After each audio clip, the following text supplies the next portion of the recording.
കരുനാഗപ്പള്ളി താലൂക്ക് ആശുപത്രിയിൽ 5 ഡയാലിസിസ് മെഷീനുകൾ സ്ഥാപിച്ചു.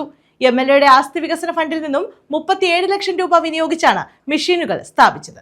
CR മഹേഷ് എംഎൽഎയുടെ ആസ്തി വികസന ഫണ്ടിൽ നിന്ന് 37 ലക്ഷം രൂപ വിനിയോഗിച്ച കരുനാഗപ്പള്ളി താലൂക്ക് ആശുപത്രിയിൽ 5 ഡയാലിസിസ് മെഷീനുകൾ സ്ഥാപിച്ചു. നിലവിൽ 6 ഡയാലിസിസ് മെഷീനുകളാണ് ഇവിടെ ഉള്ളത്. 5 മെഷീനുകൾ കൂടി സ്ഥാപിച്ചതോടെ പുതുതായി 15ഓളം രോഗികൾക്ക് അധികമായി ഡയാലിസിസ് നൽകാൻ കഴിയും. ഏകദേശം 400ലധികം രോഗികളാണ് ഇവിടെ രജിസ്റ്റർ ചെയ്തിട്ടുള്ളത്.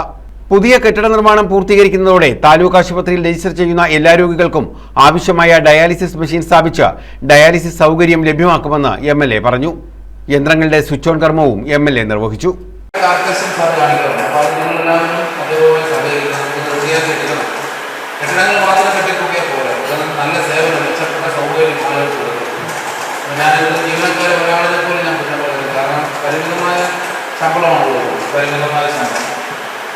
ആ ശമ്പളത്തിനകത്ത് നിങ്ങൾ 3 ഉറപ്പും കഴിഞ്ഞ് ഈ വരുന്നവരെല്ലാം ചെയ്തോളിൽ ജോലി ചെയ്യുന്നു. അധിക ഡോക്ടർമാരെയും അധിക സൗകര്യങ്ങളും ഒക്കെ ഒഴിപ്പിക്കണമെന്ന് സർക്കാരാണ്. അപ്പോൾ നമുക്ക് കൂടുതലായിട്ട് തന്നെ പരിശ്രമിക്കാം. നമ്മുടെ കുടിവെള്ളത്തിൻ്റെ വിഷയം അവിടെ ഒരു കുഴൽക്കിണർ ഉദ്ഘാടനം ചെയ്തു. മുത്തരത്തിലുള്ള വെള്ളത്തിന് പണി ആരംഭിച്ചു. മുടങ്ങിക്കിടന്ന ഡയാലിസിസ് മെഷീൻ്റെ പ്രവർത്തനം ആരംഭിക്കുന്നു. അങ്ങനെ ഒരുമിച്ച് നമുക്ക് ഒറ്റക്കെട്ടായി മുന്നോട്ട് പോകാം. ആരോഗ്യ സ്റ്റാൻഡിംഗ് കമ്മിറ്റി ചെയർമാൻ ശ്രീ മണമ്പത്ത് പൂർണ്ണയും നഗരസഭാ ചെയർമാൻ ശ്രീ സോമരാജ് വളരെ പെട്ടെന്നാണ് പിന്നെ നമ്മുടെ ഓഫീസിൽ ശ്രീ സജീവ് മാത്രം നിരന്തരം ഇടപെട്ടിട്ടാണ്. അപ്പോൾ സൂപ്രണ്ടോട് പറഞ്ഞ എന്തായാലും സാറ് ഒപ്പിച്ചെടുത്തല്ലോ, ഒരു പ്രതീക്ഷയില്ലായിരുന്നു.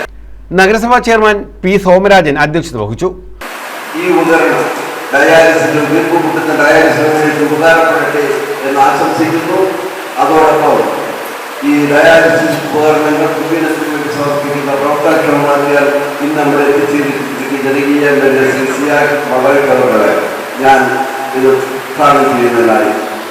Vice chairperson Beena Johnson, Munambath Gafoor, B. Mohandas, Salih Hambuvila, Joy Varghese, Ranjitha, Simlal, Nisar, Girish Kumar, doctor Alphonse തുടങ്ങിയവർ പങ്കെടുത്തു.